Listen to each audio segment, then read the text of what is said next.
Les essentiels du bassin depuis Bayonne à travers le match qui est opposé au l'US Miosse à Côte Basque.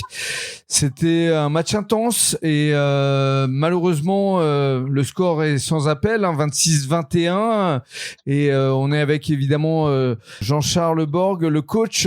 Juste Jean-Charles, ton analyse après cette rencontre, parce que ça s'est tenu quand même à peu de choses finalement. Ouais, beaucoup de frustration parce qu'on a alterné le chaud et le froid en défense, notamment sur la stratégie de match où on n'a pas tout le temps été précis et puis on a beaucoup de maladresse en attaque, beaucoup d'échecs au shoot, on loupe 2 pénaltys, voilà, on a été trop fébrile en attaque et pas assez performant 60 minutes en défense.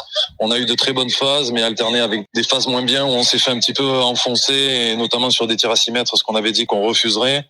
Donc on n'a pas été très précis sur la stratégie de match défensive et en attaque, on a produit pas de trop mauvaises choses, mais on a des situations, mais on les met pas au fond. Donc voilà, un peu frustrant parce que on a l'impression d'être si près, mais si loin. C'est exactement le terme. On est frustré parce qu'effectivement, vous étiez revenu à la mi-temps à 14-12. Donc à 2 buts d'écart qui étaient infimes, et puis finalement elles ont repris le dessus et comme vous le dites si bien, c'est-à-dire que à un moment donné il y a eu beaucoup d'imprécisions, beaucoup de précipitations qui vous ont causé du tort, et in fine 26-21. Bon, en même temps Côte Basque qui sont leaders, donc voilà, faut relativiser, ouais. Hein, c'est pas non plus la défaite du siècle, hein, c'est non voilà, non, mais c'est vrai qu'on a le sentiment de sortir de la partie en n'ayant pas le même contenu global que sur nos dernières sorties. Donc voilà, c'est juste ça qui est frustrant. Après, ouais. on fait pas un mauvais match, mais on fait pas un bon match assez longtemps, en tout cas sur les 60 minutes pour espérer gratter quelque chose, quoi.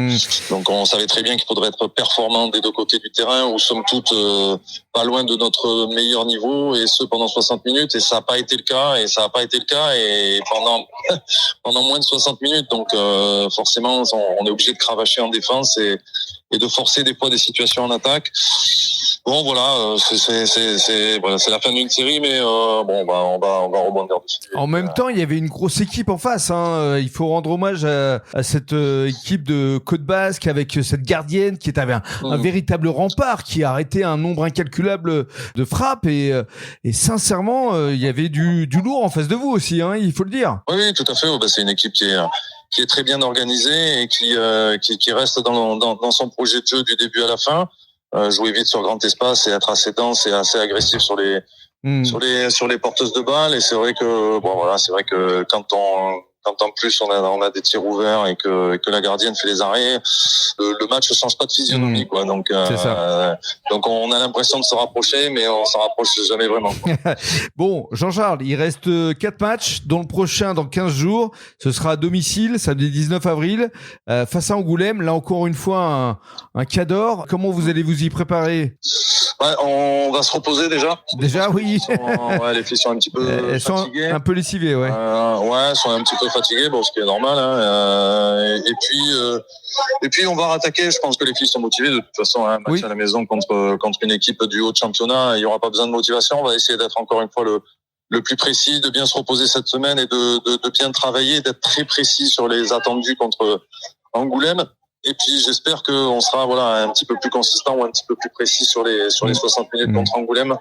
Mais bon, je fais confiance aux filles, il y a pas de problème, parce que encore ce soir, on fait pas un mauvais match, mais on peut pas. Voilà, ça a pas suffi. Voilà, il n'est pas à jeter, mais quelques imprécisions, on va dire, quelques imprécisions et quelques précipitations. Voilà. Donc c'est pas très grave, ça peut repartir. Non, il faut s'en nourrir, hein, il faut exactement, s'en servir aussi, exactement, absolument. Et puis voilà, on va se refroidir la tête. C'est vrai que c'est toujours désagréable quand une série de victoires prend fin, parce que on a l'impression que tout s'écroule. Oui, mais en même temps, c'était face à un cador quand même. Ils étaient leaders quand même, Jean-Charles. Hein, donc voilà. On a fait un match courageux. Voilà. Tout n'était pas bon, mais tout n'était pas jeté non plus. Donc c'est pas une mauvaise prestation. C'est ce qu'il faudra retenir aussi. C'était pas une assez bonne en tout cas pour gagner, mais. Mais ce que je retiens aussi, Jean-Charles, c'est qu'il y avait des supporters. On n'entendait que les supporters de Mios. et on était quand même à Bayonne, quoi. Donc c'était important parce que les filles ont quand même des supporters derrière elles, donc ça va les motiver pour la fin de saison, et ça c'est important parce qu'il reste encore une fois que 4 matchs. Ouais, tout à fait, mais c'est vraiment, franchement, c'est vraiment un luxe, hein. Nos bénévoles et nos supporters, moi j'en suis vraiment conscient que c'est vraiment du luxe, hein, de les avoir encore une fois derrière nous et nous encourager jusqu'au bout. Ouais. Franchement, ça nous aide à pas lâcher. Voilà, ça a pas suffi ce soir, mais encore une fois, on leur doit beaucoup et à chaque fois, donc voilà, on les remercie, et c'est vrai que c'est une chance et un luxe d'avoir des supporters comme ça. Et nous, on sera avec vous. Prochain rendez-vous face à Angoulême dans 15 jours. Merci Georges. Ça marche. Avec plaisir. Ouais. Au revoir Rémi.